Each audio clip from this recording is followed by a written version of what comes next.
या यह calculation of cost and profit, इस टॉपिक का नाम यही है। जो लोग भी कभी कॉस्टिंग पढ़े हो थोड़ा बहुत भी, बीकॉम में या कहीं पर भी, वो लोग को कॉस्ट शीट का मीनिंग पता होगा। आई थिंक आनंद को छोड़ के बाकी तीनों का यहाँ पे कॉस्ट शीट का बेसिक आइडिया है कि कॉस्ट शीट होता क्या था। लेकिन आनंद के लिए एकदम नया टॉपिक है, तो हम एकदम जीरो लेवल से चालू कर, ताकि आप लोग को भी पूरा वो बिगिनिंग से क्लैरिटी है। देखो अगर एक फैक्ट्री चला रहे हैं या कोई भी हम प्रोडक्शन यूनिट चला रहे हैं, तो हमको एक चीज जानना पड़ेगा कि मेरा जो रॉ मटेरियल, लेबर, इनका खर्चा कितना लगा एक पर्टिकुलर प्रोडक्ट को बनाने में। मेरे को जानना पड़ेगा कुछ डायरेक्ट एक्सपेंसेस होते हैं ना, जैसे मशीन में ऑयलिंग, मशीन का डिप्रिसिएशन, वो सब कितना लगा, और डिप्रिसिएशन नहीं सॉरी, मशीन का ऑयलिंग या अदर कोई रॉ मटेरियल वो कितने लगे, ये तीनों हमको जानना पड़ेगा। इसके बाद हमको जानना पड़ेगा मेरा फैक्ट्री में अदर एक्सपेंसेस क्या लगा, मतलब इनडायरेक्ट एक्सपेंसेस क्या लगा फैक्ट्री के अंदर। इसके बाद हमको जानना पड़ेगा मेरा ऑफिस में ऑफिस एंड एडमिन एक्सपेंसेस क्या लगा। हमको ये भी जानना पड़ेगा मेरा सेलिंग एंड डिस्ट्रीब्यूशन के लिए खर्चा कितना लगा। ये सब जानेंगे तब मेरे को मेरे प्रोडक्ट का टोटल कॉस्ट पता चलेगा। देखो हम 4 कैटेगरी में खर्चों को डिवाइड किया है। ये हो गए सारे डायरेक्ट रॉ मटेरियल, लेबर और डायरेक्ट एक्सपेंस। फिर हम बोला फैक्ट्री के अंदर जो इनडायरेक्ट खर्चा लगता है वो भी जोड़ लिया, ऑफिस एंड एडमिनिस्ट्रेटिव का खर्चा भी जोड़ लिया, क्योंकि फैक्ट्री के बाद मेरा ऑफिस भी तो होगा, वहां पे तो अकाउंटेंट होगा, सुपरवाइजर होगा, या वहां पर मैनेजर होगा, वहां पे भी एसेट होगा, उसका डिप्रिसिएशन होगा, तो वहां वाला कॉस्ट भी जोड़े। सेलिंग एंड डिस्ट्रीब्यूशन का खर्चा, एडवर्टीजमेंट का खर्चा, दुकानों तक वो सामान पहुंचाने का खर्चा यानी डिस्ट्रीब्यूट करने का खर्चा, सेल्समैन का सैलरी, सेलिंग वगैरह के लिए कोई कमीशन एजेंट अपॉइंट करना पड़ा तो उसका कमीशन, वो डिलीवरी वैन जो होगा उसका डिप्रिसिएशन, ये सब सेलिंग एंड डिस्ट्रीब्यूशन का खर्चा होगा। ये सब खर्चा जोड़ेंगे तो टोटल कॉस्ट आएगा ना। अब हम डिसाइड कर पाएंगे हमको सेलिंग प्राइस क्या रखना है, क्योंकि हम उसमें अपना प्रॉफिट ऐड करेंगे, तब जाके मेरा सेल्स का प्राइस आएगा, यानी सेल वैल्यू आएगा, हम कितने में एक पीस को बेचेंगे। ये आइडिया समझ में आया हम क्या बोलना चाह रहा था? आनंद स्पेशली। हाँ सर। तो बेटा जी यही जो पहला 3 आइटम हम बोला ना, रॉ मटेरियल, लेबर और डायरेक्ट एक्सपेंस, इसी को कॉस्ट शीट में बोलते हैं प्राइम कॉस्ट। जब ये तीनों को जोड़ते हैं तो क्या आता है? Prime cost. प्राइम मतलब पहला खर्चा, स्टार्टिंग का खर्चा, प्राइमरी खर्चा, मेन खर्चा जिसके बिना गुड्स बनेगा ही नहीं। जब इसमें हम फैक्ट्री का और इनडायरेक्ट खर्चा भी जोड़ लेना, वो सुपरवाइजर का सैलरी, गेट कीपर का सैलरी, ये लोग एक्चुअली में देखो raw material, labour, direct expense, ये तीनों मेरे प्रोडक्शन को कम बेसी करेगा ना। अगर इनको हम ज्यादा खर्चा करेंगे, ज्यादा रॉ मटेरियल लाएंगे, ज्यादा लेबर लाएंगे, ज्यादा और डायरेक्ट एक्सपेंसेस करेंगे, तो मेरा प्रोडक्शन कम बेसी होगा। अगर ज्यादा करेंगे तो प्रोडक्शन बढ़ेगा, कम करेंगे तो प्रोडक्शन घटेगा, है ना आनंद?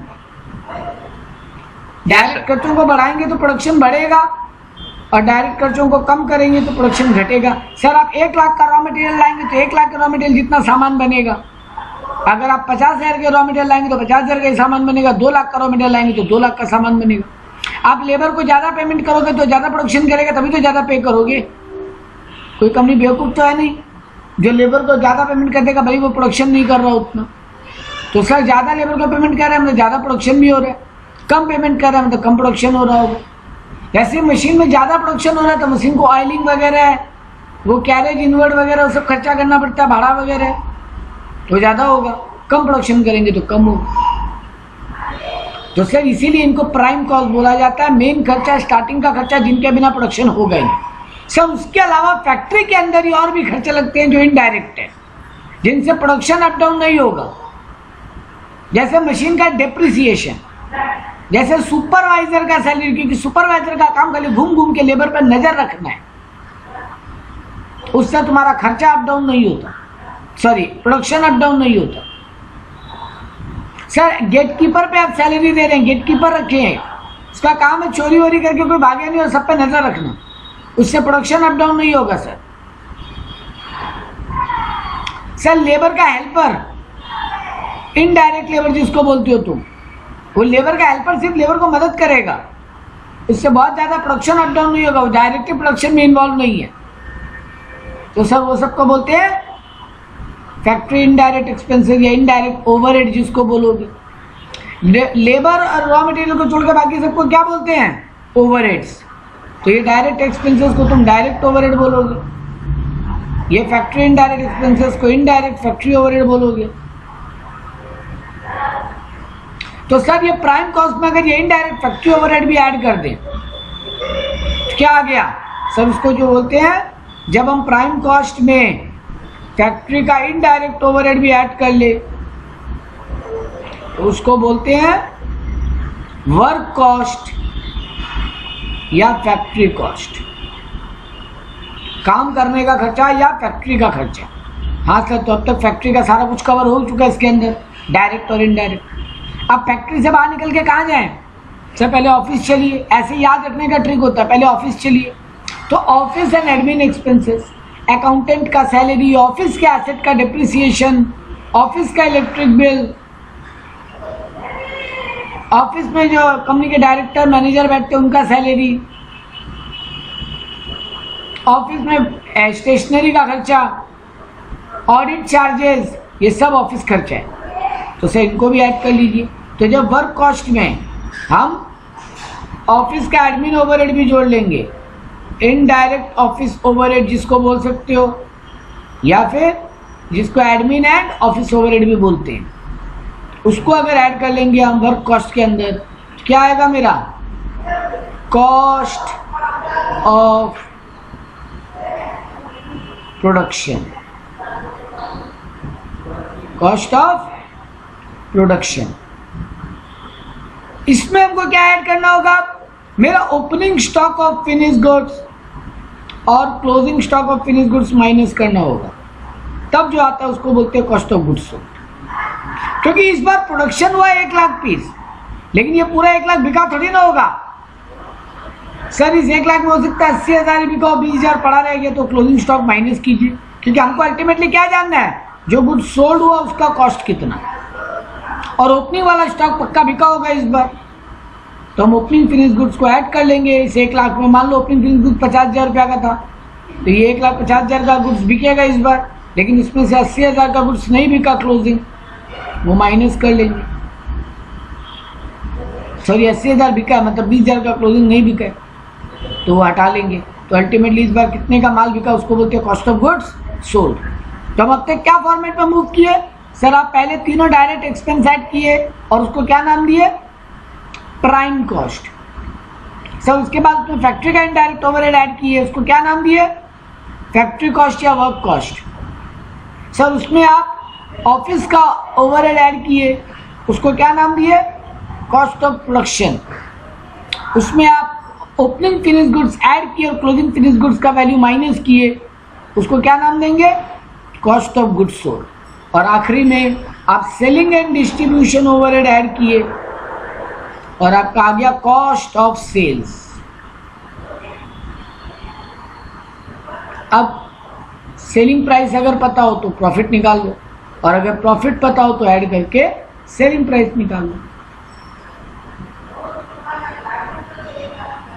फॉर्मेट मोटा मोटी क्लियर हुआ? हाँ सर। हाँ सर। हम एक चीज मिस आउट कर गए, जब तुम ये इनडायरेक्ट फैक्ट्री ओवरहेड ऐड कर रहे हो, जिसके बाद तुम्हारा क्या आता है? Work cost. वहां पे दो चीज को ऐड, एक चीज को ऐड और एक चीज को माइनस और करना है। Opening work in progress add करना है और closing work in progress minus करना है। वर्क इन प्रोग्रेस क्या होता है सर? काम अभी जारी है, काम कंप्लीट नहीं हुआ है, 31 मार्च के दिन ये बना रहे हैं या 1 अप्रैल के दिन ये बना रहे हैं, और अभी ये काम जारी है सर, काम कंप्लीट नहीं हुआ है मेरा, उसको बोलते हैं वर्क इन प्रोग्रेस। तो साल के स्टार्टिंग में जो वर्क इन प्रोग्रेस है वो इस बार कंप्लीट होगा, और साल के एंडिंग में जो वर्क इन प्रोग्रेस है वो इस साल कंप्लीट नहीं होगा तो उसको हटाओ। मेरे को जानना है करंट ईयर का सेल प्राइस निकालना है, मेरा अल्टीमेट टारगेट यही है, करंट ईयर का सेल प्राइस और करंट ईयर का प्रॉफिट। इसीलिए इस साल की स्टार्टिंग में जो वर्क इन प्रोग्रेस था उसको ऐड करें क्योंकि वो इस साल कंप्लीट होकर बिकेगा, और इस साल के एंडिंग में जो वर्क इन प्रोग्रेस है वो अगले साल कंप्लीट होगा, इसलिए उसको माइनस कर दें। इसीलिए इस साल का ओपनिंग फिनिश गुड्स ऐड किए क्योंकि वो इस बार बिकेगा, और क्लोजिंग फिनिश गुड्स माइनस कर दिए क्योंकि वो इस साल बना तो है लेकिन बिकने वाला अगले साल है, इस साल नहीं बिकेगा तो उसको हटा दिए।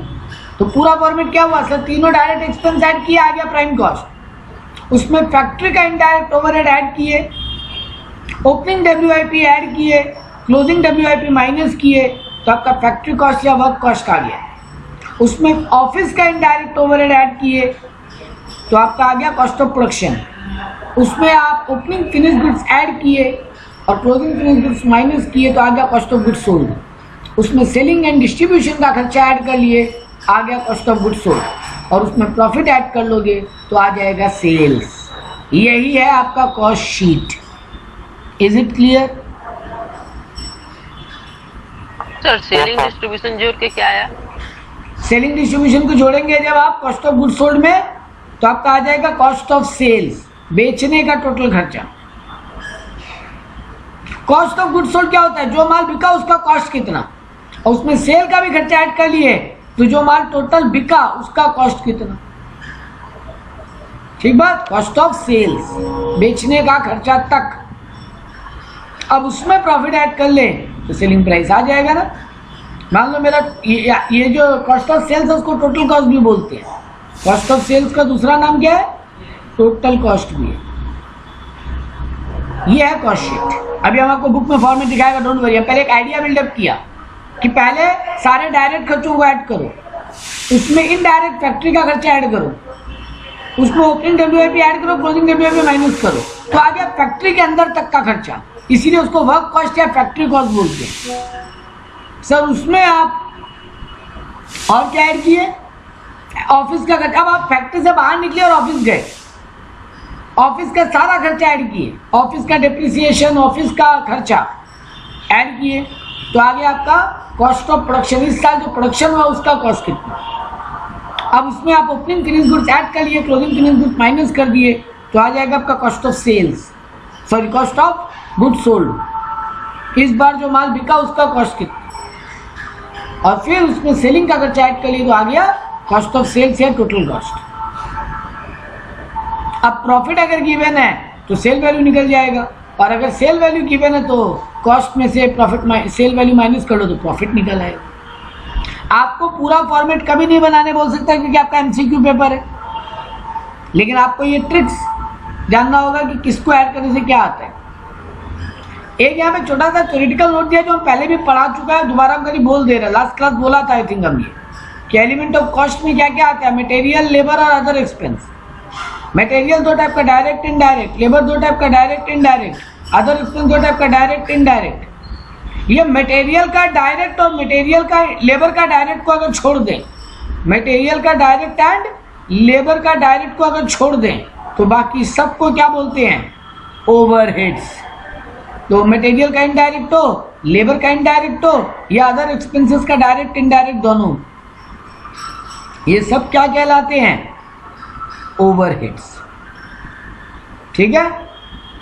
और अभी हम ज्ञान दिया आपको, ओवरहेड कितना टाइप का हुआ, सब प्रोडक्शन ओवरहेड जो फैक्ट्री के अंदर लगे, एडमिनिस्ट्रेशन ओवरहेड जो ऑफिस में लगे, सेलिंग एंड डिस्ट्रीब्यूशन ओवरहेड जो सेल्स करने का खर्चा। आप मेरे स्टाइल में ऐसे बोल सकते हो, फैक्ट्री के अंदर दो है, डायरेक्ट इनडायरेक्ट। फैक्ट्री से बाहर निकले तो ऑफिस, ऑफिस से बाहर निकले तो शोरूम जाओ बेचने का जगह पे। एक बिजनेस में 3 ही तो यूनिट हो सकता है, फैक्ट्री, ऑफिस और शोरूम, जहाँ से माल बिकता है, शोरूम या गोडाउन जहाँ से भी तुम माल बेचते हो। तो ये तीनों को ऐड कर लो तो कॉस्ट का। बात क्लियर है? Yes sir. हम आपको एक PDF शेयर करेगा, हम आपको एक PDF को स्क्रीन पे देखो। इस हैंड रिटन नोट में हम कॉस्ट शीट का फॉर्मेट ढंग से ड्रॉ करके ये भी नीचे नोट में बना दिया है कि किस हेड में क्या आता है। देखो हम कॉस्ट शीट का फॉर्मेट कैसे बनाया। सबसे पहले क्या लिखा, रॉ मटेरियल कंज्यूम्ड, उसमें क्या ऐड किया, डायरेक्ट लेबर या डायरेक्ट वेजेस, डायरेक्ट ओवरहेड या डायरेक्ट चार्जेस। तो ऐड करके क्या आया, प्राइम कॉस्ट। उसमें क्या ऐड किया हम, इनडायरेक्ट फैक्ट्री ओवरहेड, और उसमें क्या ऐड किया, opening work in progress minus क्या किया, क्लोजिंग वर्क इन प्रोग्रेस। तो मेरा क्या आ गया, फैक्ट्री कॉस्ट या वर्क कॉस्ट। अब उसमें हम क्या किया, ऑफिस एडमिन ओवरहेड ऐड किया, तो क्या आ गया, कॉस्ट ऑफ प्रोडक्शन। फिर उसमें ऐड किया ओपनिंग फिनिश गुड्स माइनस किया क्लोजिंग फिनिश गुड्स, तो मेरा आ गया cost of goods sold. Cost of goods sold में सेलिंग एंड डिस्ट्रीब्यूशन ओवरहेड किया, तो आ गया कॉस्ट ऑफ सेल्स। अब अगर प्रॉफिट गिवन है तो ऐड करके सेल निकाल लो, और अगर सेल गिवन है तो इन दोनों का डिफरेंस से बैलेंसिंग फिगर प्रॉफिट निकाल लो। अब इंपॉर्टेंट बात सर, पूरा कॉस्ट शीट में तो ठीक है, याद हो गया। आपको क्या और सीखना है, तीन जगह आपको दो जगह आपको कैलकुलेशन सीखना है। एक है रॉ मटेरियल कंज्यूम्ड में क्या क्या आएगा, क्योंकि कंज्यूम्ड वर्ड यूज किया, खाली रॉ मटेरियल वर्ड यूज नहीं किया। और दूसरा कैलकुलेशन जो आपको सीखना पड़ेगा वो होगा, ये जो closing stock of finish goods है ये गायब रहेगा। और तीसरा इंपॉर्टेंट बात सीखना होगा, ये कई बार प्रॉफिट में ट्विस्ट देता है। तो तीन जगह आपको ट्विस्ट दे सकता है पूरा चैप्टर में। मेरा 5-6 पेज का नोट्स है जिसमें सब कुछ कवर्ड है। ये हम आपको यहीं से पढ़ाएगा ताकि आपको ये नोट समझ में आए। तो आपको मेनली क्या संभालना है सर, तीन जगह संभालना है हमको। रॉ मटेरियल कंज्यूम्ड कैसे निकलेगा वो संभालना है, closing stock of finish goods कैसे निकलेगा वहां ट्विस्ट हो सकता है, और ये प्रॉफिट के कैलकुलेशन में कभी कभी ट्विस्ट देता है। बाकी सब जगह क्या करना है, किस हेड में क्या आता है, खाली वो आइटम का नाम समझने का दरकार है। तो देखो हम उसका भी नोट चार्ट बनाया है। ये देखो हम रॉ मटेरियल कंज्यूम में नोट नंबर 1 लिखा है, तो वहां पे हम सिखाए हैं कि रॉ मटेरियल कंज्यूम कैसे निकलेगा। हम इनडायरेक्ट फैक्ट्री ओवरहेड में नोट नंबर 2 लिखा है, तो वहां बताया इनडायरेक्ट फैक्ट्री ओवरहेड किसको किसको बोलते हैं। नोट नंबर 3 में हम बताया डायरेक्ट ओवरहेड किसको किसको बोलते हैं। नोट नंबर 4 में हम बताया ऑफिस एंड एडमिन ओवरहेड में क्या क्या आता है। नोट नंबर 5 में हम बताया closing stock of finish goods कैसे निकलता है, क्या क्या टाइप ऑफ फीस दे सकता है। नोट नंबर 6 में हम बताया सेलिंग एंड डिस्ट्रीब्यूशन ओवरहेड कैसे कैलकुलेट होता है, क्या क्या आइटम आ सकता है उसके अंदर। और नोट नंबर 7 में हम बताया कि प्रॉफिट कैलकुलेशन में क्या क्या ट्विस्ट दे सकते हैं। तो चलो एक एक करके आइटम स्टार्ट करते हैं। रॉ मटेरियल कंज्यूम्ड, ये वर्ड का मतलब क्या है, कंज्यूम्ड वर्ड मतलब कितना यूज हुआ, यूज है ना। तो बेटा कितना रॉ मटेरियल यूज हुआ है कैसे निकल सकता है सर, बड़ा सिंपल है। ओपनिंग रॉ मटेरियल प्लस इस साल का नया परचेज ऐड कीजिए, purchase of raw material, plus कर दीजिए उस रॉ मटेरियल को लाने का आपका कोई भी खर्चा लगे, जैसे कैरेज इनवर्ड या रास्ते का कोई इंश्योरेंस करवाना पड़ा, इंश्योरेंस इन ट्रांजिट,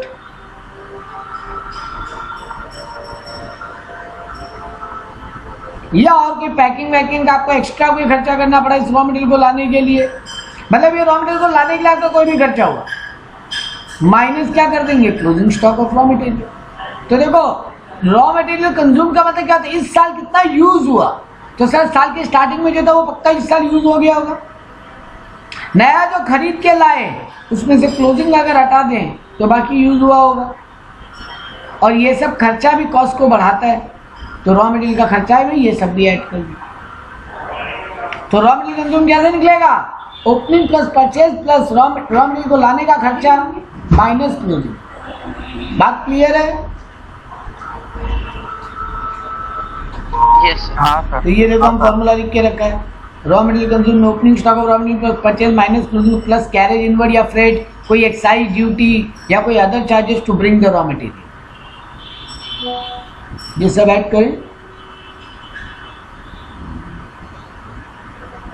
तो मेरा रॉ मटेरियल कंज्यूम्ड आ जाएगा। सर इसके बाद नेक्स्ट आइटम हमको क्या सीखना चाहिए, नेक्स्ट आइटम होता है इनडायरेक्ट डायरेक्ट ओवरहेड में क्या क्या है। देखो डायरेक्ट लेबर में कोई और ट्विस्ट नहीं दे सकता, आपको सिंपल बताएगा। आपका दो टाइप का लेबर है, एक लेबर मेन जो मशीन पे काम करता है, एक वो लेबर जो सर हेल्पिंग के हेल्पर की तरह काम करता है, अदर एक्टिविटी संभालता है।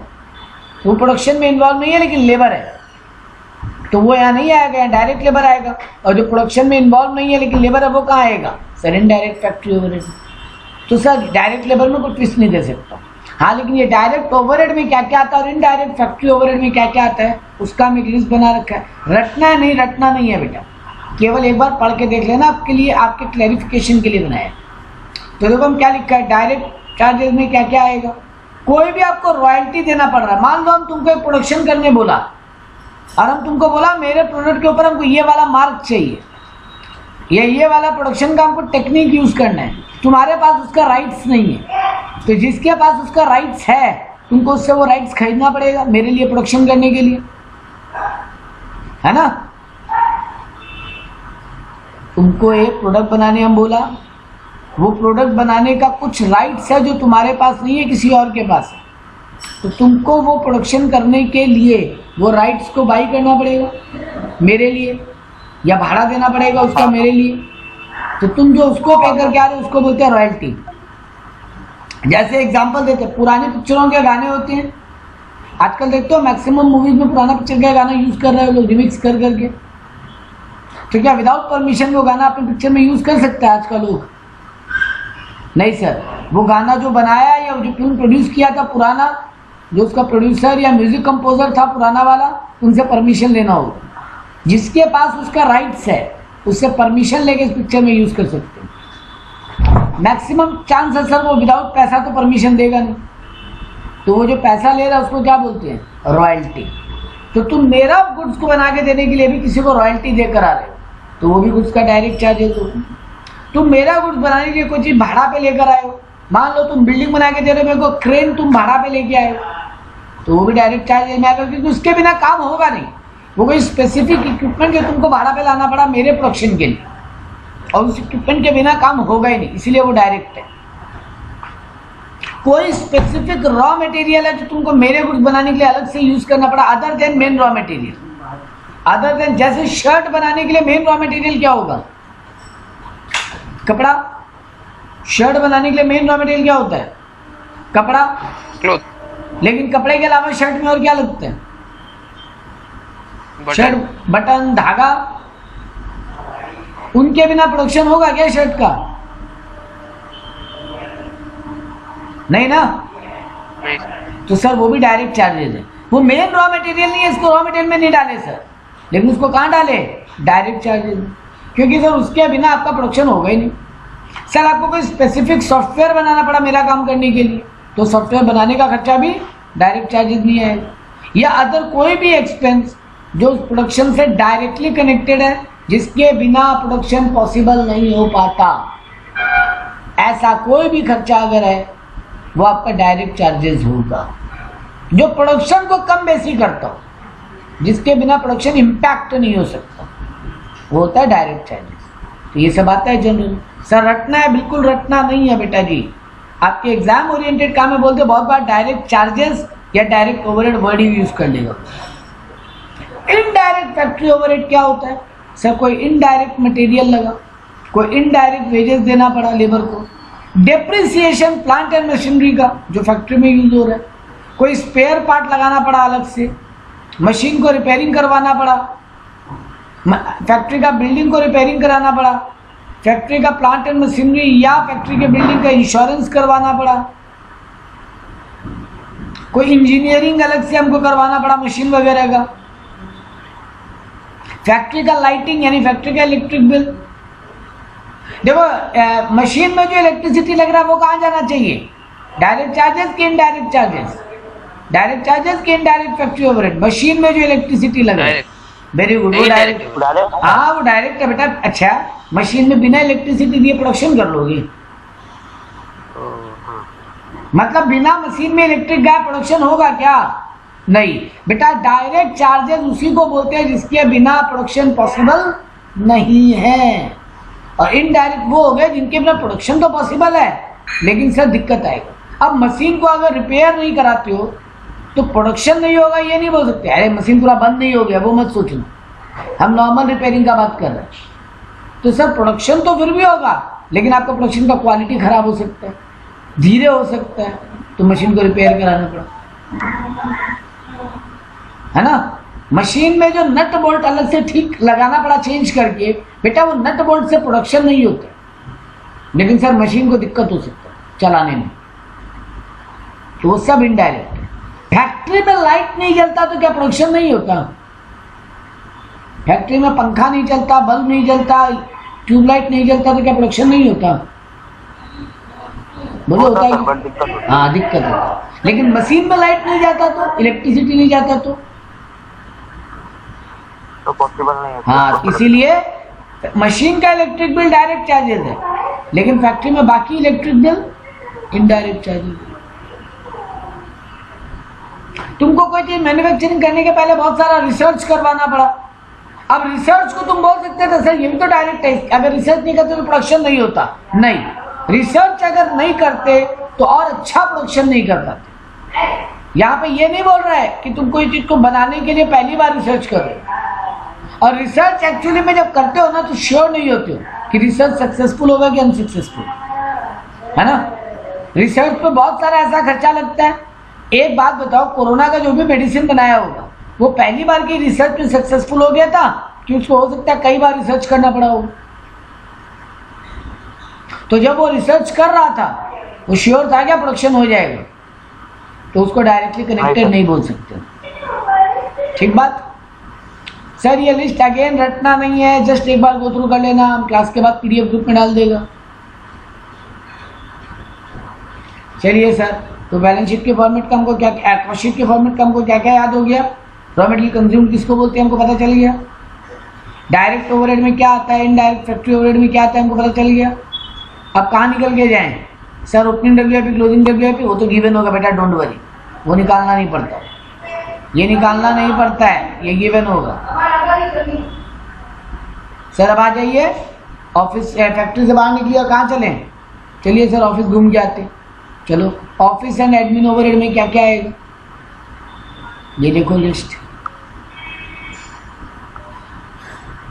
Sir depreciation of office machinery, जैसे ऑफिस का कंप्यूटर, ऑफिस का एसी, उनका डिप्रिसिएशन, ऑफिस के बिल्डिंग का डिप्रिसिएशन। अरे वो तो देखो, मशीन का डिप्रिसिएशन इनडायरेक्ट ओवरहेड है, फैक्ट्री ओवरहेड, लेकिन ऑफिस के एसेट का डिप्रिसिएशन, फैक्ट्री में अगर कोई टेबल चेयर होता तो उसका depreciation factory office and admin overhead होता। मेरा वापस बात सुन लेना, फैक्ट्री में मशीन डिप्रिशिएट हो रहा है वो इनडायरेक्ट फैक्ट्री ओवरहेड है, लेकिन फैक्ट्री में कोई टेबल चेयर, मैनेजर की केबिन का एसी, मैनेजर की केबिन का कंप्यूटर, ऑफिस के स्टाफ का कंप्यूटर, ऑफिस के स्टाफ का एसी, सर वो सब का डिप्रिसिएशन फैक्ट्री कनेक्टेड नहीं है। वो भले ही फैक्ट्री के अंदर बना हुआ तो क्या हुआ, वो कनेक्टेड किससे? एडमिनिस्ट्रेशन कॉस्ट, है ना। फैक्ट्री में जाके अगर एक सुपरवाइजर के रूम में एसी लगा हुआ है या एक मैनेजर के रूम में एसी लगा हुआ है, मैनेजर वहाँ बैठ के क्या करने वाला है? एडमिनिस्ट्रेशन ना, चीज़ों को संभालने वाला है। तो सर सबको ऑफिस एंड एडमिन बोलते हैं। ऑफिस के स्टाफ का सैलरी, डायरेक्टर का सैलरी, ऑडिट का फीस, ऑफिस का rent, light expense of office मतलब ऑफिस का इलेक्ट्रिक बिल, और अदर कोई भी ऑफिस से रिलेटेड खर्चा, postage and telegram, printing and stationery, ये सब ऑफिस का खर्चा है। क्लियर है टॉपिक? Yes sir. अगले पे आ जाते हैं। सर एक बार आप ये फिनिश गुड्स वाला कहानी को हाथ में रखिए, क्योंकि इसी में कैलकुलेशन सीखना है, बाकी में कैलकुलेशन नहीं सीखना है बेटा। सर इस पे आ जाइए, सेलिंग एंड डिस्ट्रीब्यूशन ओवरहेड में क्या क्या आएगा ये देखो list. Sir salary of wages and sales department, sales department के लोगों का सैलरी या वेजेस, सेल्समैन का कमीशन, सेल्स डिपार्टमेंट या शोरूम का रेंट, सेल्स वैन या सेल्स शोरूम का बिल्डिंग का डिप्रिसिएशन, सेल्स डिपार्टमेंट को मेंटेन करने का कोई खर्चा, एडवर्टीजमेंट का खर्चा, पैकिंग का खर्चा, ट्रांसपोर्ट एंड डिस्ट्रीब्यूशन का खर्चा, जिसको कैरेज आउटवर्ड भी बोलते हो। तो carriage inward raw material consume में ऐड हो जाएगा और carriage outward selling and distribution में जाके ऐड हो जाएगा। सर अगर आजकल ऑनलाइन बेचते हैं तो उसका अगर कोई कॉस्ट लग रहा है, मार्केट को रिसर्च करते हैं, बाजार में डिमांड कैसा है, कैसा डिमांड नहीं है, अभी जाके सर्वे करते हैं, वो सब का खर्चा। सेल्स शोरूम में कोई भी इक्विपमेंट है या सेल करने का कोई गाड़ी वाड़ी है ट्रांसपोर्ट के लिए, वो सब का इंश्योरेंस। तो सर सेल से कनेक्टेड जितने भी आइटम हैं उनसे कनेक्टेड खर्चा कहाँ चला जाएगा? Selling and distribution. यहाँ भी कोई दिक्कत नहीं नहीं सर। चलो आखिरी 2 टॉपिक बचा और ये चैप्टर खत्म होने जा रहा है। सर एक तो आपका ये closing stock of finish goods में क्या क्या ट्विस्ट दे सकता है, और एक ये प्रॉफिट कैलकुलेशन में क्या क्या ट्विस्ट दे सकता है। 2 टॉपिक सीख जाओ। कैलकुलेशन में एग्जाम में तुम्हारा एमसीक्यू है, कैलकुलेशन ज़्यादातर यहीं से भी आएगा। चलिए सर आ जाइए उस पार्ट के ऊपर। सबसे पहले आ रहा है closing stock of finish goods में क्या। देखो तुमको closing stock of finish goods का यूनिट दे देगा। क्या दे देगा? यूनिट। कितना क्लोजिंग स्टॉक में यूनिट है, या नहीं भी दे सकता है, वो भी निकालना पड़ सकता है, लेकिन उसका वैल्यू तो गायब रहेगा, ये तो श्योर है। यूनिट गिवन हो सकता है, नहीं भी गिवन हो सकता है, लेकिन वैल्यू कभी गिवन नहीं होगा, वैल्यू निकालना पड़ेगा। जैसे हम एक एग्जांपल लेगा अभी आगे, पहले सुनते चलो। जैसे अगर हमको बोल रहा है last in first out method है, फिनिश गुड्स का वैल्यू निकालने का 4 मेथड है, LIFO, FIFO, average, weighted average. LIFO का full form last in first out, FIFO का full form first in first out, average method और weighted average method. Last in first out का मतलब क्या, हमको कोई बता सकता है? जो स्टॉक लास्ट में आया होगा उसको पहले यूज करेंगे, या उसको पहले बेचेंगे, उसको हाँ, ये रॉ मटेरियल के लिए नहीं कर रहे हैं हम लोग, हाँ तो उसको पहले बेचेंगे। मतलब मेरे गोडाउन में 10 तारीख को एक प्रोडक्शन हो गया, माल घुसा 10 दिसंबर को 1000 पीस, और फिर 15 दिसंबर को भी और 500 पीस घुसा। अब हम 400 पीस बेच रहे हैं 20 दिसंबर को। पहले कौन सा माल बिकेगा अगर हम लिफो कंसेप्ट फॉलो करते हैं? 15 वाला। हाँ 15 तारीख वाला 500 पीस पहले बिकेगा, मतलब ये 400 पीस जो है ये 500 में से बिकेगा। अगर हम लिफो फॉलो कर रहे हैं, लास्ट इन फर्स्ट आउट, जो माल बाद में घुसा वो पहले निकला, जो माल बाद में घुसा लास्ट इन वो फर्स्ट आउट। क्लियर है बात? आनंद? Yes sir. और यही मेरा कमी, अगर first in first out follow करता बेटा फीफो, तो सर 10 तारीख वाला माल आप पहले बेचते, तो आपका ये 400 पीस जो बिका वो 10 तारीख वाला में से निकलता, है ना? तो आप पहले ये दोनों ही कंसेप्ट पे प्रैक्टिकल सम की तरह समझते हैं चीज को। हम पहले वाली मीनिंग बताए सर, एवरेज और वेटेड एवरेज क्या होता है वो सम में समझ में आ जाएगा। चलिए एग्जांपल लेके पिक करते हैं।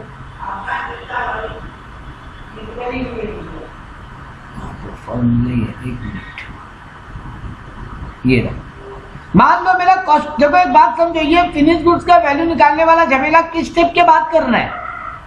ये closing stock of finish goods निकालने का झमेला किस स्टॉप के बाद करना है? कॉस्ट ऑफ प्रोडक्शन के बाद ना। कॉस्ट ऑफ प्रोडक्शन तक सीधा सीधा है। क्या करना है सर? तीनों डायरेक्ट कॉस्ट ऐड कीजिए, प्राइम कॉस्ट आ जाएगा, इनडायरेक्ट फैक्ट्री ओवरहेड ऐड कीजिए, ओपनिंग डब्ल्यूआईपी ऐड कीजिए, क्लोजिंग डब्ल्यूआईपी माइनस कीजिए, फैक्ट्री कॉस्ट या वर्क कॉस्ट आ जाएगा, उसमें ऑफिस एंड एडमिन का खर्चा ऐड कीजिए, कॉस्ट ऑफ प्रोडक्शन आ जाएगा। अब ये जो opening finish goods closing finish goods का झमेला है वो करना है, तब जाके कॉस्ट ऑफ गुड्स सोल्ड आएगा। यानी कॉस्ट ऑफ प्रोडक्शन तक हम मान ले रहे हैं, मेरा सिंपल सॉल्व हो गया, और अब हम ये कैलकुलेशन पे एग्जांपल्स को पिक कर रहे हैं। ठीक है? जैसे देखो अब यहाँ पे मेरे को बोला कॉस्ट ऑफ प्रोडक्शन मान लो मेरा 5 लाख आ गया, मेरा इस बार कितना यूनिट प्रोडक्शन हुआ वो भी क्वेश्चन बता दिया, 20,000 यूनिट। मेरा ओपनिंग फिनिश गुड्स 1 लाख रुपए गए, और ओपनिंग फिनिश गुड्स का यूनिट है 2000 यूनिट। मतलब साल के स्टार्टिंग में मेरे पास 2000 पीस बचा हुआ था, जिसका कॉस्ट कितना है? 1 लाख। इस साल कितना प्रोडक्शन हुआ? 20,000 यूनिट, जिसका कॉस्ट कितना है? 5 लाख। और closing stock of finish goods कितना बचा हुआ है मेरे गोडाउन में? 3,000। ठीक है? क्वेश्चन क्लियर है? हाँ सर। तो मेरा माल बिका कितना है मतलब इस साल? अगर हम तुमको ये पूछ लेता तो कैसे निकालते? इस साल सेल कितना हुआ वो बता सकते थे? कितना यूनिट सोल्ड हुआ?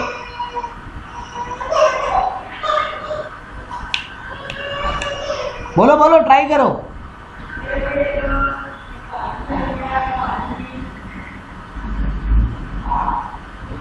सर ओपनिंग से क्लोजिंग माइनस कर देंगे तो सेल आ जाएगा। ओपनिंग से क्लोजिंग माइनस कर देंगे तो सेल आ जाएगा। बीच में प्रोडक्शन कहाँ गया? नानी इधर घूमने। बेटा तुम करेक्ट थे, लेकिन तुम प्रोडक्शन या परचेज प्रोडक्शन को खा गए। तुम बोलो opening plus production minus closing कर दीजिए तो सर सेलिंग यूनिट आ जाएगा मेरा, है ना। Yes sir. तुम लैंग्वेज में पकड़ो, फॉर्मूला को बाहर में जाने दो। तुम्हारे पास साल की शुरुआत में कितना पीस था? 2000। इस साल और कितना बना है? 20,000। तो तुम्हारे गोडाउन में भी कितना माल होना चाहिए? 22,000, है ना। Yes sir. लेकिन गोडाउन में है कितना? 3,000। कितना बिक गया मतलब? 19,000, हाँ कि ना। हाँ सर। बस इसीलिए देखो ओपनिंग ऐड किए 2000, प्रोडक्शन ऐड किए 20,000, क्लोजिंग माइनस कर दिए, आ गया सेल्स।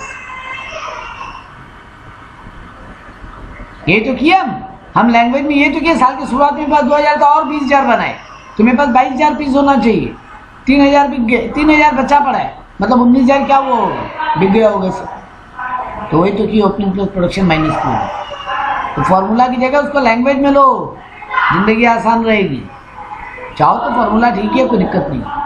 चलिए सर, हमको वैसे भी सेल यूनिट से मतलब नहीं था, मेरे को क्या निकालना था? ये जो क्लोजिंग स्टॉक 3,000 बचा उसका वैल्यू गायब है सर, मेरे को उसी का वैल्यू चाहिए। मेरा कंपनी कौन सा मेथड फॉलो कर रहा है? अगर फीफो, फीफो क्या होता है? फर्स्ट इन फर्स्ट आउट, जो माल पहले आया वो पहले बिका। तो मतलब जो मेरा 19,000 बिका है बेटा, उसमें पहले कौन सा माल बिका होगा? ये 2,000, ठीक बात है। हाँ सर। तो बचा और कितना माल पे भी बिकना? 17,000 और कहाँ से बिका है? इस 20,000 की प्रोडक्शन में से। तो देख लो बाकी 3,000 बचा होगा ना, मतलब ये 3,000 कहाँ से बचा है? इस साल के प्रोडक्शन से। ये 3,000 कहाँ से बचा है? इस साल के प्रोडक्शन से। तो बस ठीक है, निकाल लो। 5 लाख रुपया अगर 20,000 यूनिट के लिए लग रहा है तो 3,000 के लिए कितना लगा होगा? क्योंकि ये 3,000 यूनिट जो बचे 5 लाख में से बचा ना, 5 लाख कॉस्ट वाला में से बचे। तो 5 लाख यूनिट के लिए 20,000 यूनिट के लिए 5 लाख रुपया लगा है, तो 3,000 का वैल्यू कितना होगा? 75,000 निकला।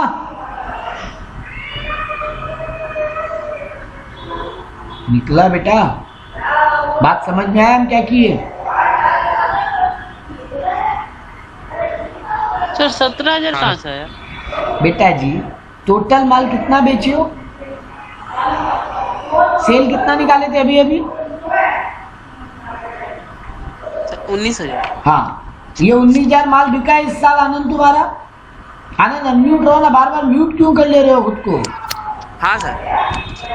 जब बात करो तो बार बार म्यूट का कोई जरूरत नहीं है, अनम्यूटेड रहो ना। हमको दिक्कत होगा हम खुद ही बोल देंगे कि बैकग्राउंड वॉइस हो रहा है। ठीक। तो सर जी आपका 19,000 पीस बिका। यस। आप फीफो फॉलो कर रहे हो, मतलब पहले जो माल आता है पहले बेचते, तो ओपनिंग स्टॉक का 2,000 पहले बेच लिए। हाँ सर। तो अभी भी और कितना बिका? 17,000। वो कहाँ से बिका? इस साल के प्रोडक्शन में से। हाँ। इस साल का प्रोडक्शन कितना है? तो 17 बिक गया, तो बाकी 3 बचा, मतलब ये 3,000 इस साल के प्रोडक्शन में से बचे। ठीक है। तो सर जी अगर इस साल के प्रोडक्शन में से 3,000 बचा है, तो इस साल के प्रोडक्शन का कॉस्ट है कितना? 5 लाख। उसको 20,000 से डिवाइड मारो इंटू 3,000 के। अब क्लियर है? ठीक। तो तुम्हारा आ गया। अगर यही तुम्हारा कंपनी लिफो फॉलो करता तो टोटल सेल कितना है? 19,000। कहाँ से बिका होगा ये? इस साल के प्रोडक्शन में से, है ना। अगर तुम्हारा Yes. कंपनी लिफो फॉलो कर रहा है तो 20, तुमको ये तो पता है 19,000 बिका है, वो तो बदल नहीं सकता सर। वो पूरा 19 कहाँ से बिक गया? 20,000 में से।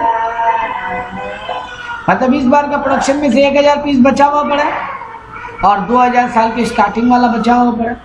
3,000 है ना तुम्हारे गोडाउन में क्लोजिंग स्टॉक। यस। ये 3,000 कहाँ से आ रहा है? सर 1,000 तो इस साल के प्रोडक्शन में से और 2,000 ओपनिंग में से।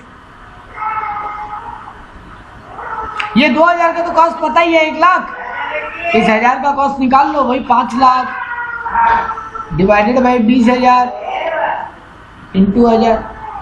ये 1000 का कॉस्ट कितना आएगा?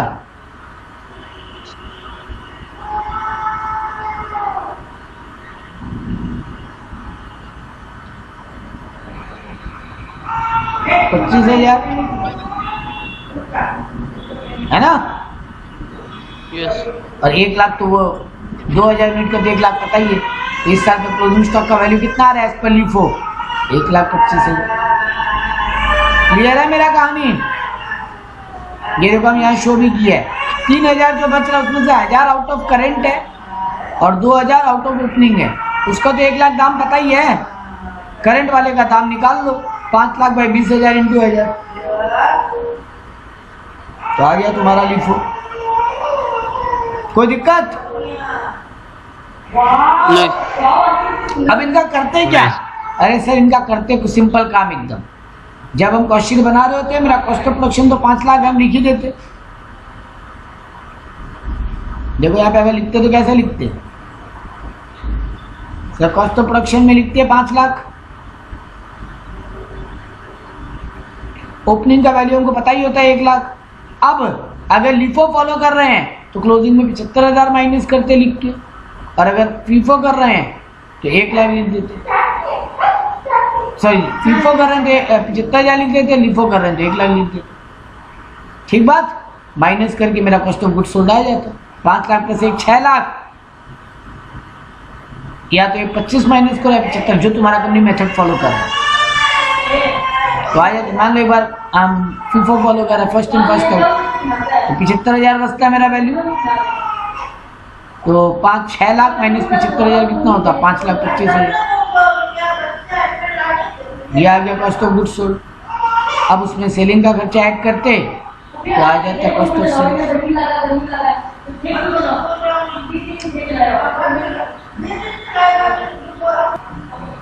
तो यहाँ पे अपना क्या निकला? अगर अपने यहाँ पर एवरेज या वेटेड एवरेज कर रहे हो तो क्या करते हैं? चलो सब उसका भी यही एग्जांपल को एवरेज में सॉल्व करते हैं।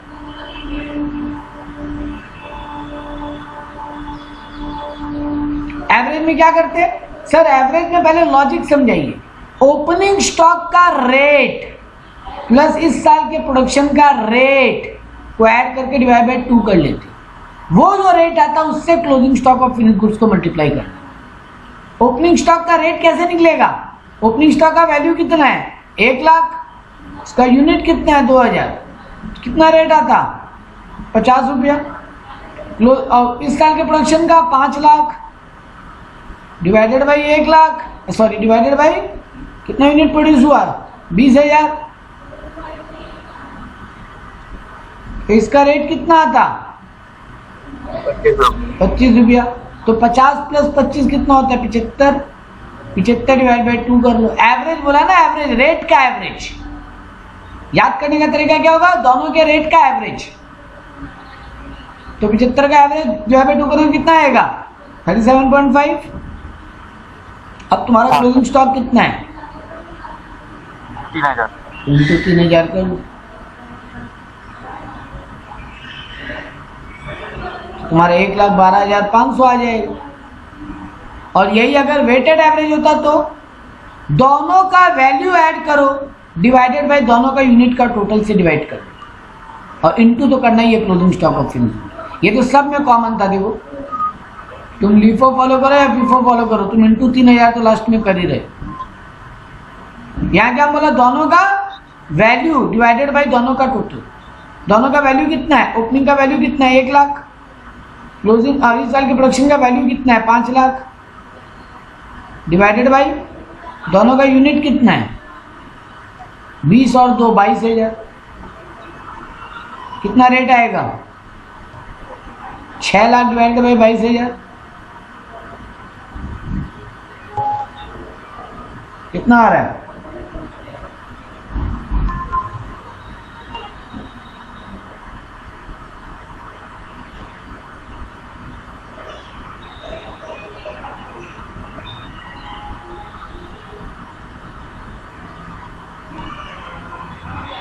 $27.27।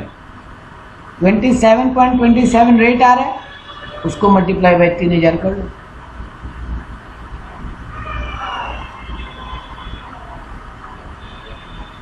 $81,818 तुम्हारा क्लोजिंग स्टॉक का वैल्यू होगा। तो चारों मेथड से अलग अलग वैल्यू निकल सकता है, ये ध्यान रखना।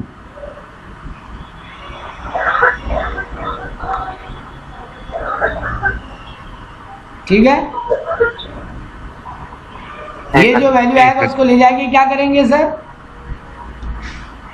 जो भी वैल्यू आएगा जिस भी मेथड से क्लोजिंग स्टॉक में यहां ले जाके लिख के माइनस कर देंगे। अब उसमें सेलिंग का खर्चा ऐड करेंगे तो कॉस्ट ऑफ सेल्स आ जाएगा। ठीक है, अब आ जाता है लास्ट टॉपिक पे, प्रॉफिट में क्या झमेला दे सकते। सर अगर कॉस्ट ऑफ सेल्स तक निकल जाता और अगर हमको सेल का वैल्यू गिवन होता तब तो जिंदगी आसान थी। मान लो यहाँ पे कॉस्ट ऑफ सेल कितना निकलता है, अगर इसी एग्जांपल को हम लेके चलें तो सर ये 5,25,000 आता। मान लो अगर हम फीफो फॉलो कर रहे हैं तो सेलिंग एंड डिस्ट्रीब्यूशन का करते हैं, मान लो 2 लाख रुपया लगे तो ये तुम्हारा कितना आ जाता, 7,25,000 कॉस्ट ऑफ सेल्स। और अगर तुमको बोलता 8 लाख में टोटल माल बेचना है तो प्रॉफिट कितना आ जाएगा, 75,000। ये तो सबसे आसान जिंदगी होता। बट अगर ये नहीं दे, हमको बोले कॉस्ट ऑफ सेल तक तो हम पहुंच गया, अब हमको बोले मेरे को प्रॉफिट का परसेंटेज दिया है, प्रॉफिट का परसेंटेज दिया है, तो सर ठीक है वो परसेंटेज 725 पे कैलकुलेट कीजिए, ऐड कीजिए और आपका सेल वैल्यू आ जाएगा। ठीक बात। लेकिन वो परसेंटेज में लैंग्वेज ट्विस्ट दे सकते हैं। सर कैसा लैंग्वेज ट्विस्ट, चलिए देखो चलो,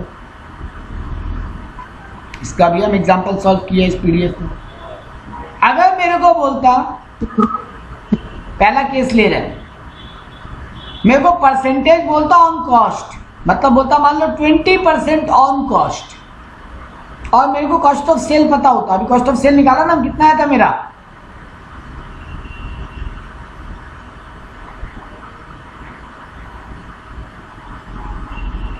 $7,25,000। ठीक है, 7,25,000 निकाला ना अपने अंदाजा में, एज्यूम्ड फिगर। तो सर 7,25,000 मेरा कॉस्ट ऑफ सेल्स है, COS, और मेरे को परसेंटेज भी किस पे दिया, ऑन कॉस्ट। तो सर सीधा सीधी निकाल लीजिए 20/100, जो आप नॉर्मली करते, क्योंकि दोनों परसेंटेज भी ऑन कॉस्ट है और फिगर भी ऑन कॉस्ट है। तब तो डायरेक्ट मल्टीप्लाई कर लीजिए, 7,25,000 का 20% निकाल लीजिए, 70 to 500, 70 to 500 दो बार ऐड कर लीजिए, मतलब 1.5 लाख। ठीक बात, नहीं सॉरी गलती हुआ, नहीं 1,45,000,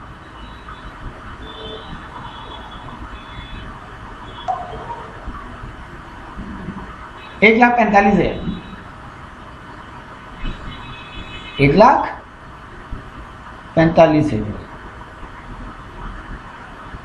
ये 1,45 को अब ले जाके प्रॉफिट में लिख लीजिए, आपका सेल वैल्यू आ जाएगा 725 में ऐड करने से, है ना। ठीक है, चल सेकंड केस क्या बोलता, अगर यही परसेंटेज मेरे को ऑन सेल्स बोल देता कि 20% ऑन सेल है,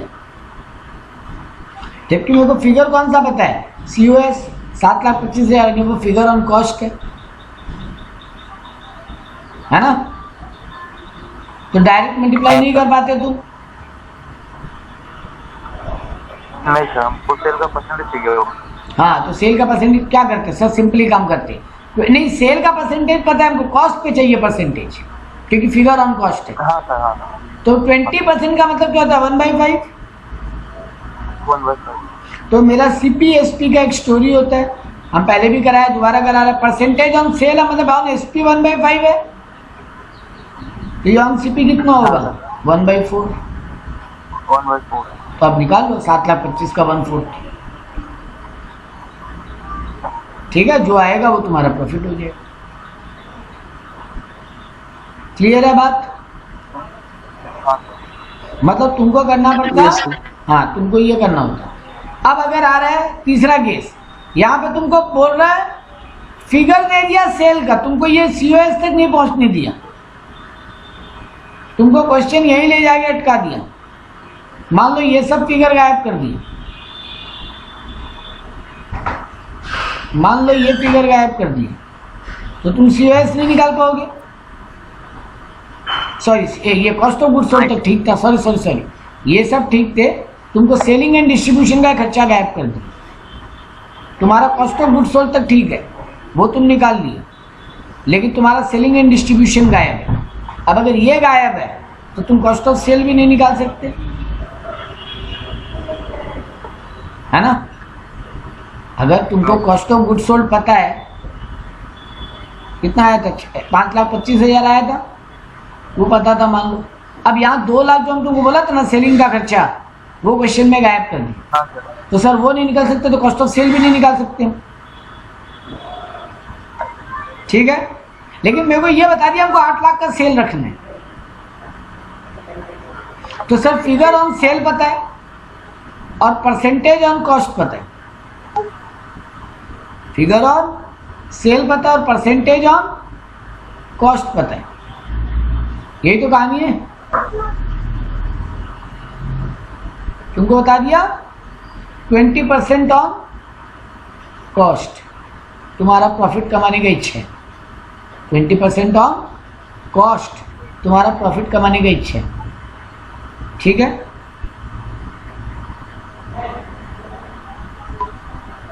और तुमको लेकिन फिगर किसका दिया है, सेल्स का, तो सर अगेन डायरेक्ट मल्टीप्लाई नहीं कर सकते,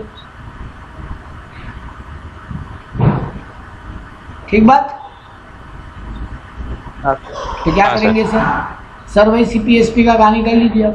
आपको पता है ऑन सीपी 20% है, मतलब 1/5 है, तो ऑन एसपी क्या हो जाएगा 1/6। या तुम मैथमेटिकली ये भी कर सकते थे इंटू 20 डिवाइड बाई 120, वही की बात है, ठीक है। ये भी निकल जाएगा। और चौथा केस वही अगेन आसान वाला, तुमको सेल का परसेंटेज भी पता है, सेल का ही फिगर पता है, तो भी तो प्रॉफिट निकल जाएगा। तो इस तरीके से तुमको 4 केस प्रॉफिट में दे सकते हैं कि तुमको परसेंटेज किसी और का गायब है और फिगर किसी और का है। ट्विस्ट यही है, बाकी दोनों तो सिंपल है। अगर कॉस्ट का ही फिगर गिवन और कॉस्ट का परसेंटेज गिवन है तो डायरेक्ट मल्टीप्लाई। अगर सेल का फिगर गिवन और सेल का परसेंटेज गिवन है तो प्रॉफिट निकल जाएगा, प्रॉफिट निकल जाएगा तो कॉस्ट ऑफ सेल निकल जाएगा, इन दोनों को उल्टा में ऐड करके। तो फिर तो तुम्हारा सेलिंग एंड डिस्ट्रीब्यूशन का खर्चा भी निकल जाएगा, तो कॉस्ट ऑफ गुड्स सोल्ड तो पता है। तो कई बार एग्जाम में हो सकता है बोलेगा सेलिंग एंड डिस्ट्रीब्यूशन का खर्चा निकाल के बताओ, एमसीक्यू है ना तुम्हारा पेपर, तुमको हो सकता है ये बोले सेलिंग एंड डिस्ट्रीब्यूशन का खर्चा निकाल के बताओ, और तुमको ये सब तरीके से डेटा घुमा देगा, छोटा छोटा ऑप्शन देके, तो 4 ऑप्शन देगा, तुमको फिगर निकालना है उल्टा जाके। तो ये क्लियर है आई थिंक आनंद। स्पेशली हम आनंद को इसलिए पूछ रहे हैं क्योंकि आनंद का पहले क्वेश्चन कभी नहीं किया हुआ। अच्छा, अब एक इम्पॉर्टेंट बात, सर जब हम लोग अकाउंट्स बनाते हैं हम लोग बहुत सारा खर्चा लिखते हैं, यही सब तो खर्चा लिखते हैं ना बेटा, मटेरियल वगैरह का, इनडायरेक्ट ओवरहेड्स का, इन्हीं का बस नाम बदल जाता है, ऑफिस का खर्चा, सेल का खर्चा। हाँ सर। लेकिन सर कुछ एक ऐसा आइटम है जो अकाउंट्स में तो आता है लेकिन कॉस्ट शीट में नहीं आता एज एन एक्सपेंस। तो क्या नहीं आता, ये देखो, ये रहा list, item not included in cost sheet. अगर तुमको सेल के अलावा और कोई भी इनकम है, आई रिपीट, अगर सेल के अलावा और कोई भी इनकम है वो कॉस्ट शीट में नहीं आता। कॉस्ट शीट में कोई इनकम का कॉलम का जगह था क्या इसके अलावा? बाकी तो सब खर्चा ही है, बाकी तो सब खर्चा ही है सर। इनकम तो एक ही है, सेल। सेल के अलावा और कोई इनकम नहीं आता, ये तो ध्यान में रखना। और कॉस्ट में क्या क्या नहीं आएगा सर? अगर हम कोई डिविडेंड दे रहे हैं, अगर हम कोई इंटरेस्ट चुका रहे हैं, इंटरेस्ट को ऑफिस एंड एडमिन ओवरहेड मत मानना, इंटरेस्ट को ऑफिस एंड एडमिन ओवरहेड मत मानना। कोई बैड डेब्ट है वो भी नहीं लिखेंगे। तो वो तो पर्सनल हो जाएगा। क्या हो जाएगा? इंटरेस्ट तो पर्सनल हो जाता है। नहीं नहीं नहीं नहीं नहीं नहीं नहीं, पर्सनल कैसे हो जाता भाई? बिजनेस के लिए लोन लियो, बिजनेस का लोन चुका रहे हो, बिजनेस का ब्याज चुका रहे हो, अच्छा, वो फाइनेंस कॉस्ट हो जाता है एक्चुअली में, उसको बोलते हैं फाइनेंस कॉस्ट। प्रोडक्शन से रिलेटेड नहीं। वो प्रोडक्शन से रिलेटेड नहीं। और यहाँ पे हमको सब कुछ ऐसा लेना है जो मेरे मेन आइटम का ऑपरेटिंग कॉस्ट है। हाँ सर। बैड डेप्ट नहीं आता, क्योंकि बैड डेप्ट आफ्टर सेल होता है ना, पैसा डूबना तो सेल्स के बाद होगा ना, है ना। हाँ सर। तो सर यहाँ तो सेल्स के बाद तो क्वेश्चन ही रुक जाए, आप सेल्स से तो नीचे जा ही नहीं रहे, तो बैड डेप्ट नहीं आएगा। इनकम टैक्स भी तुम्हारा सेल के बाद प्रॉफिट निकलता है, फिर वहां से टैक्स पेमेंट होता है, वो भी नहीं आएगा। हाँ सर। कोई गुडविल रिटर्न ऑफ या कोई रिजर्व या प्रोविजन, वो भी नहीं आएगा, क्योंकि रिजर्व प्रोविजन एक्चुअली में कोई खर्चा थोड़ी ना है सर, वो तो हम केवल बुकिश एंट्री पास करते हैं। हाँ सर। डोनेशन देना भी बहुत जिनको लगता है तो एडमिनिस्ट्रेशन ऑफिस का खर्चा, नहीं। कॉस्ट शीट बोलता है डोनेशन से तुम्हारे प्रोडक्शन पे कोई इम्पैक्ट नहीं होता, ठीक है। तो ये सब आइटम ध्यान रखना, डिविडेंड, इंटरेस्ट, बैड डेप्ट, income tax, donation, goodwill written off, reserve and provisions, ये सब कॉस्ट शीट में नहीं आते। तो ये सब कॉस्ट शीट में नहीं आते, जो कॉस्ट शीट में आते हैं उसका हम लिस्ट दे दिया तुमको, ये रहा 2 पेज में। इसके अलावा हम तुमको चारों मेथड सिखा दिया, फॉर्मूला वॉर्मूला सब लिखा हुआ है मेरे इसी शीट में, और हम प्रॉफिट एंड लॉस का भी चारों लॉजिक बता दें। ये था तुम्हारा कॉस्ट शीट। अब देखो तुम्हारे बुक में क्या किया,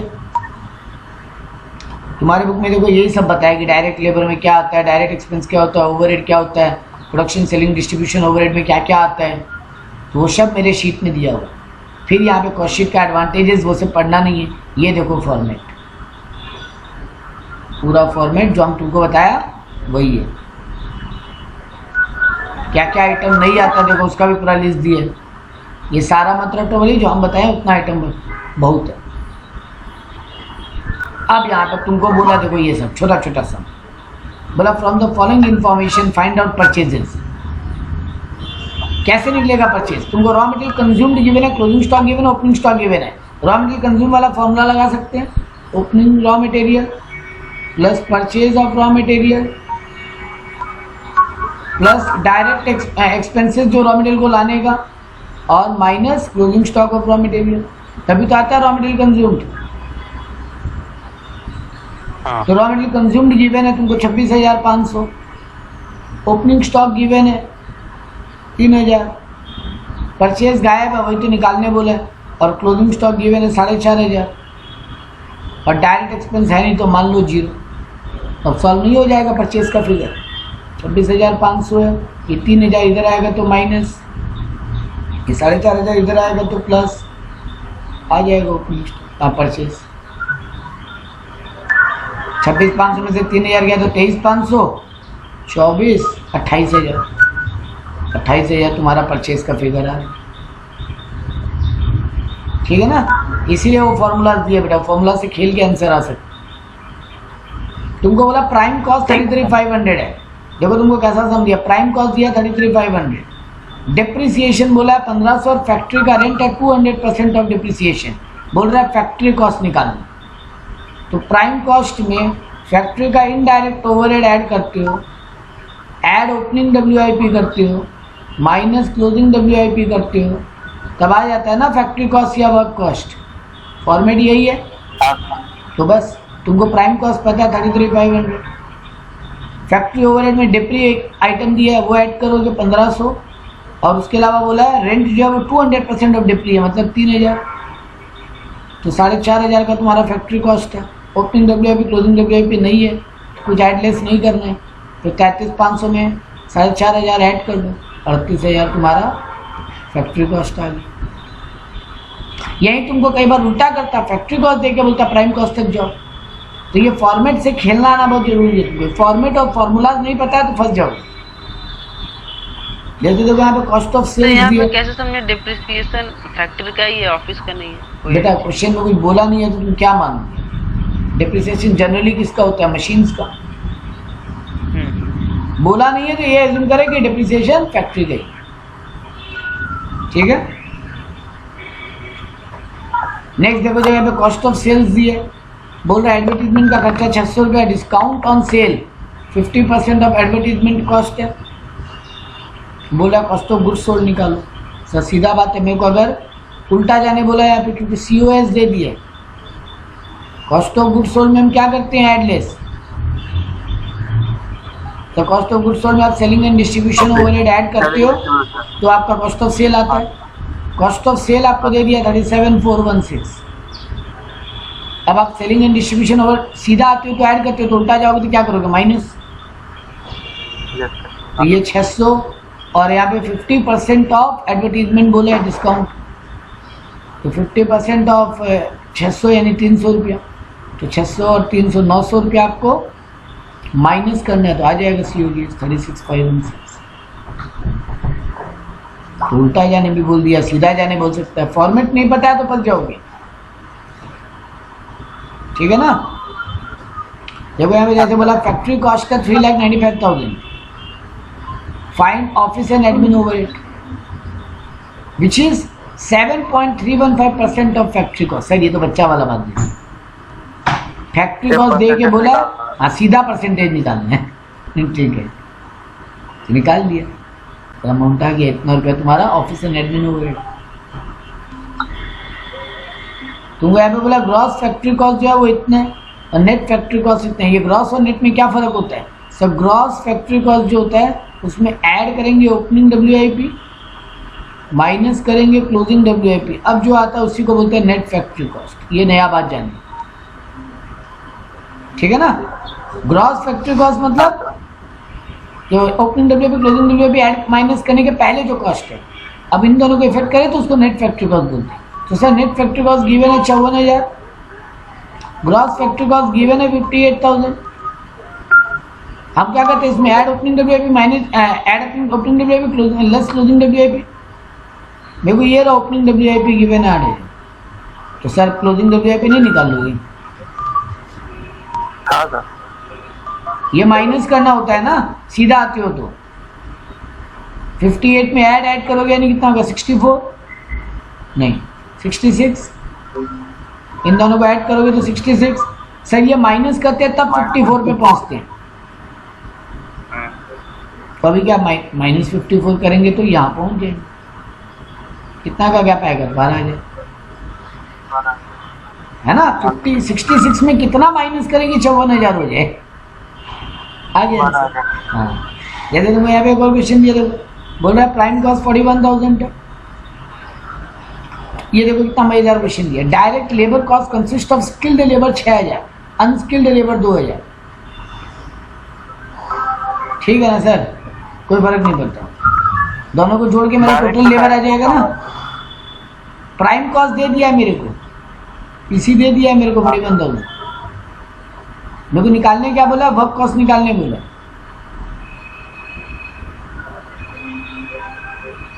है ना।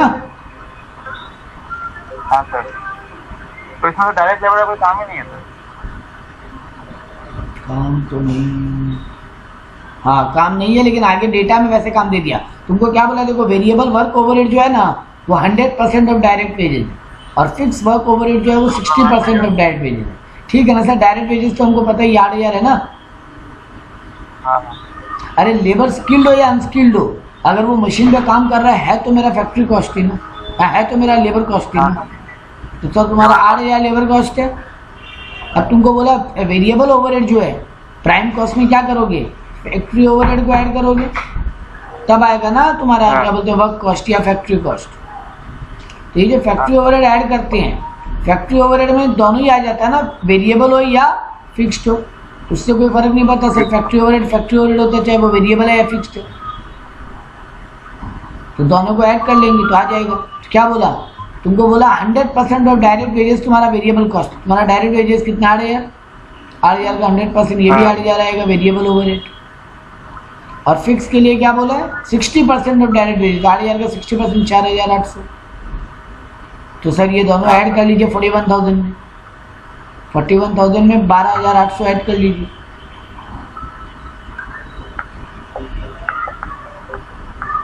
(41 × 12 = 53,800। अब यहाँ पे क्या बोला है, स्क्रैप है 1,800 का, सेल ऑफ स्क्रैप। तो ये स्क्रैप बेच के तो पैसा आएगा ना, तो वो हटा दीजिए, 1,800 माइनस कर दीजिए स्क्रैप का, क्योंकि बेच के पैसा आ रहा है और हमको कॉस्ट निकालना है। तो अगर कहीं से पैसा रिकवर हो रहा है तो उसको हटा लीजिए।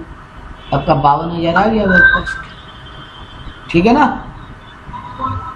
एक और बोला, find the information from the information prepare statement showing expenses to distribute estimated cost. तुमको रेंट बता रहा है 2500, बेड डेप बता रहा है 200, discount allowed 300, bank charges 100 and donation 150। Prepare statement से हाँ, कौन कौन सा खर्चा नहीं लेंगे डिसरिगार्डिंग एस्टिमेटिंग। डोनेशन नहीं लेंगे। तो सर डोनेशन नहीं लेंगे, ठीक है। और डिस्काउंट अलाउड और बेड डेप भी नहीं लेंगे बेटा, क्योंकि ये दोनों ही सेल के बाद होता है ना, हाँ हाँ। दोनों ही सेल के बाद होता है, ये नहीं लेंगे और डोनेशन नहीं लेंगे। बाकी रेंट लेंगे, बैंक चार्जेस लेंगे, वो ऑफिस एंड एडमिन का कॉस्ट होता है। तो सर डोनेशन नहीं लिया और डिस्काउंट अलाउड नहीं लिया और बेड डेप नहीं लिया, यानी 650 रुपये आपको नहीं लेने कॉस्ट कैलकुलेट करते हो, ठीक है। हाँ सर। ऐसे ही अब आपको आगे के सम सॉल्व करने हैं, नहीं समझ में आएगा। वो बैड डेप क्यों नहीं आएगा सर? बेड डेप तुम्हारा सेल के बाद होता है, बेड डेप डिस्काउंट अलाउड दोनों सेल के बाद होता है ना। हाँ हाँ। और तुम्हारा कॉस्ट शीट तो सेल पे आगे खत्म हो जाएगा। नहीं, अगर वो बैड डेप की वजह से कोई मतलब मेरा खर्चा हुआ तो फिर वो नहीं आएगा। बेड डेप की वजह से खर्चा हुआ बेटा, बट वो खर्चा कॉस्ट आइटम का कॉस्ट निकालते हुए तुम कॉस्ट शीट बना क्यों रहे हो? मेन ऑब्जेक्टिव क्या है? प्रोडक्शन मतलब वो सेल से पहले जितना मेरा खर्चा होगा प्रोडक्शन में वो उसके लिए नहीं, तुमको निकालना है तुम्हारा, तुम अगेन ऑब्जेक्टिव मिस आउट कर गए। तुमको बोलना ये चाहिए था हम कॉस्ट शीट बना रहे हैं सेलिंग कॉस्ट सेल वैल्यू निकालने के लिए, कितना में माल बेचे। ये कॉस्ट शीट कब बनता है, साल के बिगनिंग में कि साल के एंड में? पहले ही। हाँ, साल के बिगनिंग में। तो जब साल के बिगनिंग में बन रहा है तो तुमको ये दिखना पड़ेगा ना कि एक आइटम कितना में बेचे, क्योंकि तुम स्टार्टिंग में सारा कॉस्ट को लेके श्योर तो नहीं हो कि एग्जैक्टली इतना ही लगेगा। You are estimating your cost so that you can reach to selling value. अब अगर हमको पता हो कि हमको 8 लाख का सेल करना है और हम टोटल 1 लाख माल यूनिट बेचेंगे, तो मेरा अल्टीमेटली एक पीस का हमको 8 रुपये रखना पड़ेगा ना सेलिंग प्राइस। हाँ। तो ये निकालने के लिए कर रहे हैं। तो ये कॉस्ट निकालते समय बेड डेप का इम्पैक्ट कैसे हो सकता है, क्योंकि बेड डेप तो माल बिकने के बाद हम लोग एक लॉस को कैलकुलेट नहीं करेंगे उसके साथ नहीं भी, नहीं मतलब बेड हो डेप सकता है ऐसा नहीं बेड डेप तुम सेल वैल्यू बढ़ा के कस्टमर से वसूल कभी नहीं करते। नेट तुम अकाउंट्स के हिसाब से मत सोचो, अकाउंट्स में तुम नेट प्रॉफिट निकालेगा वहां बेड डेप माइनस कर रहे, ठीक है। लेकिन when you are calculating your selling value, तुम एक कस्टमर का बेड डेप क्या दूसरे कस्टमर से वसूल करोगे? नहीं, वो तो नहीं है। वो कभी होता है कोई दुनिया में? आज एक सिंपल एग्जांपल ले रहा है, मेरा एक स्टूडेंट हमको फीस नहीं दिया, क्या हम उसका दूसरा स्टूडेंट को बोलेंगे उसका फीस तुम दो, हमको नहीं तो नहीं पढ़ाएंगे? नहीं पॉसिबल है ना ये चीज। नहीं तो वैसे ही तुम दुकान में गए और दुकानदार बोलेगा मेरा एक कस्टमर पैसा मार के भाग गया, तो उसका पैसा तुम दो, तो हम क्या अपने सेलिंग वैल्यू को बढ़ा लें, मतलब cost selling per unit sale value को बढ़ा लें? नहीं सर। कोई एक कस्टमर को डिस्काउंट दिया तो उसका पैसा दूसरे कस्टमर से वसूल करोगे? नहीं। हाँ, तो एग्जैक्टली इसीलिए बेड डेप्ट हो या डिस्काउंट अलाउड हो, these are not part of cost sheet. ठीक। अब क्लियर है बात? डिस्काउंट अलाउड मतलब हम दिए उसको डिस्काउंट, ऑब्वियस बात है, डिस्काउंट रिसीव सेल के समय ही तो हो रहा है ना। अरे बेटा सेल के बाद होता है कैश डिस्काउंट, ट्रेड डिस्काउंट का बात नहीं हो रहा है यहाँ पे। कैश डिस्काउंट क्या होता है? कस्टमर को जल्दी पैसा दिलवाने के लिए जो डिस्काउंट दिया जाता है, हाँ। वो तुम्हारे सेल, ये डिस्काउंट का पैसा तुम दूसरे कस्टमर से वसूल नहीं कर सकते। आनंद ट्यूशन पढ़ने आया, आनंद को बोला ठीक है 1000 की जगह 500 रुपया दे दे, तो हम आकाश को बोले जाएगा आकाश वो 500 रुपया अब तुम दे। नहीं सर। तो सीधा पॉइंट है भाई, कैश डिस्काउंट सेल वैल्यू को डिटरमाइन करने में काम नहीं लगता, ठीक है। हाँ सर। हम 7 नंबर तक करवाया, 8 नंबर से आप लोग करो, बनाओ। जहां दिक्कत होगा हमको बोलना, मैं क्लास ले लेगा, कोई दिक्कत नहीं। 3-4 समी है, छोटा छोटा 2-3 है, 1-2 बड़ा बड़ा है, तो आप लोग बिंदास उसको